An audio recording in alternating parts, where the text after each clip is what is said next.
Ouais, salut à tous les abos et les autres. Aujourd'hui, on se retrouve pour une nouvelle vidéo. Alors, elle va être très courte. Vous allez voir, j'ai refait quelques décos dans deux de mes terrariums. Et puis, j'ai encore eu une ponte. Donc, je vous fais voir ça tout de suite. Allez hop, pas de coupure.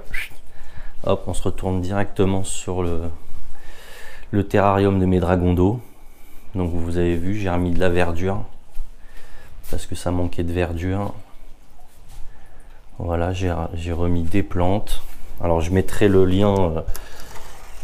pas le lien mais le nom des plantes dans la description. Alors ça c'est une espèce de fougère, je sais plus comment ça s'appelle, et ça pareil c'est une espèce de fougère. Alors j'ai les noms des merde, excusez-moi, j'ai le nom des plantes là: Cortaderia, Selawana, Silver Comet. Je les marquerai parce que... et Dryopteris erythorosa. Ouais, laisse tomber, je préférerais l'écrire. Je suis pas sûr que ça se prononce comme ça. Donc voilà, donc il faut que je trouve encore une solution pour cacher les pots. Enfin, du moins celui-ci, parce que celui-là, à la rigueur, bon, il est caché par une pierre, c'est pas dérangeant. Mais bon, dites-moi ce que vous en pensez dans les commentaires.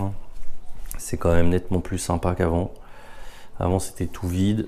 Donc j'espère qu'ils vont pas crever. C'est pour ça que j'ai laissé les pots, parce que normalement je peux les arroser. Il y a de la terre qui est pas mal, terre d'origine quoi. Donc voilà, les petits poissons. Ah ouais, j'ai fait une petite modif aussi. J'en avais marre en fait. Vous voyez ici, là dans le petit pot de fleurs retourné, en fait ici il y avait une buse pour la, comment dire, pour l'humidité en fait, une buse de pulvérisation. Mais en fait elle était trop près du carreau qui est ici. Et en fait, bah, ça me dégueulassait tout le carreau, ça faisait du calcaire tout partout à chaque fois et tout. Donc du coup, je l'ai déplacé et je l'ai mis tout au fond là-bas, à droite là. Donc au moins, ça projette plus sur le carreau, parce que ça commençait à me gonfler. Donc voilà, mais dites-moi dans les commentaires ce que vous en pensez de ce beau terrarium. Moi, franchement, je trouve que ça claque bien. On s'y croirait. On voit mon mâle là, qui est caché derrière les plantes. En tout cas, eux, ils ont l'air de kiffer, hein. Franchement, ils ont bien l'air de kiffer. Donc voilà pour la première partie. C'était le terrarium de mes dragons d'eau. Hop, là on passe directement sur le terrarium de mes geckos. Donc j'ai enlevé quelques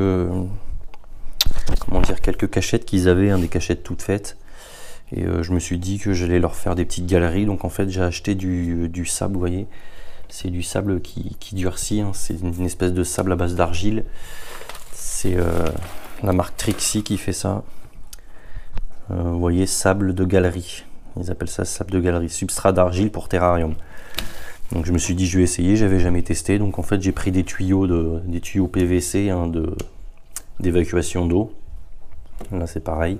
Et du coup, hop, ça leur fait des petites galeries. Et puis, bah, je trouve ça plus sympa. Ça fait une petite montagne et tout, et au moins le sol est beaucoup plus dur, sans être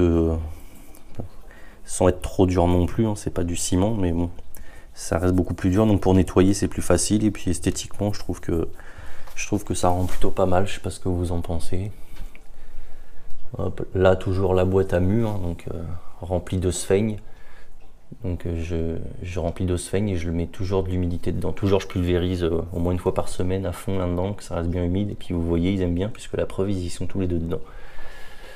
Donc voilà, dites-moi ce que vous en pensez, hein. Moi j'aime bien, je trouve ça sympa. Donc voilà le terrarium de mon couple de geckos.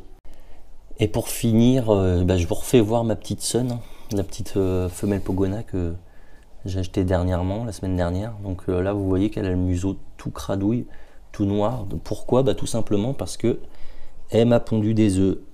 Voilà, en fait on l'a acheté et sans le savoir, elle était pleine. Donc je la voyais gratter, et du coup j'ai mis une bonne couche de substrat, au moins 15 cm là-bas, là, une espèce de terreau humide.